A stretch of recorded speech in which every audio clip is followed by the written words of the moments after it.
Now, people have asked me what my favorite part of the tour was. It was 10 days. Did I say we did 2,000 miles in 10 days?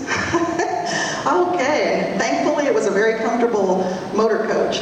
It's my first time on a motor coach, so.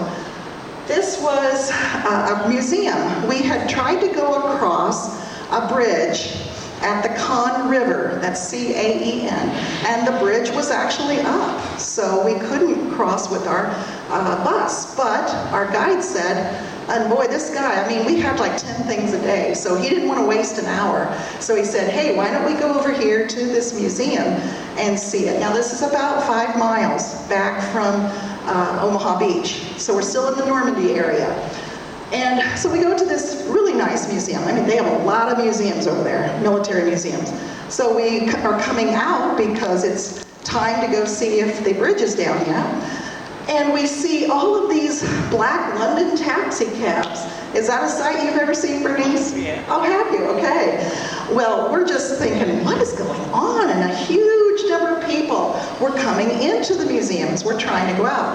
And I mean, it was so many, we could hardly get through. And we're thinking, what is going on? Well, you know, we don't speak French, but we finally found out that these are London taxi cabs, 90 of them, because they go all the way back and around and way down the road. They each have one World War II veteran in the back seat.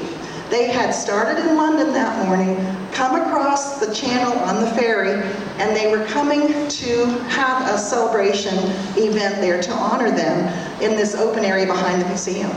And you know, for me, I'm thinking, oh, 90 stories right here. And you know, my heart rate went up because it wasn't the generals that I went to Europe for, it wasn't the battles, it wasn't even the beautiful scenery, which we saw. Beautiful place Normandy is. It was the people. It's the guys like my 2 Bills here today and the other vets I've interviewed. This is the reason I wanted to go, because, you know, that's what it comes down to. It's not the generals who win the war. It's our GIs. Men and women, by the way. I have women in every one of my books. They're hard to find at this point, but I've tried to do that. So I'm thinking, oh, I wish I had my notepad. But, you know, my husband, boy, he's saying, we gotta go, we gotta go. Gotta keep our guide happy, because he was like a drill instructor, believe me.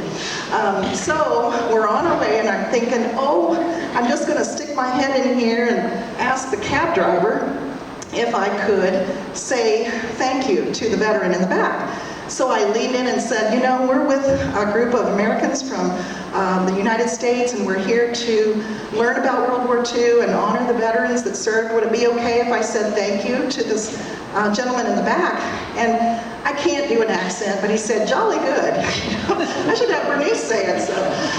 So I did, and I got to do 4, and by then John is like dragging me and saying, we can't make our guide mad. So he was a great guide. I mean, I don't know about my husband, but the guide was a great guy.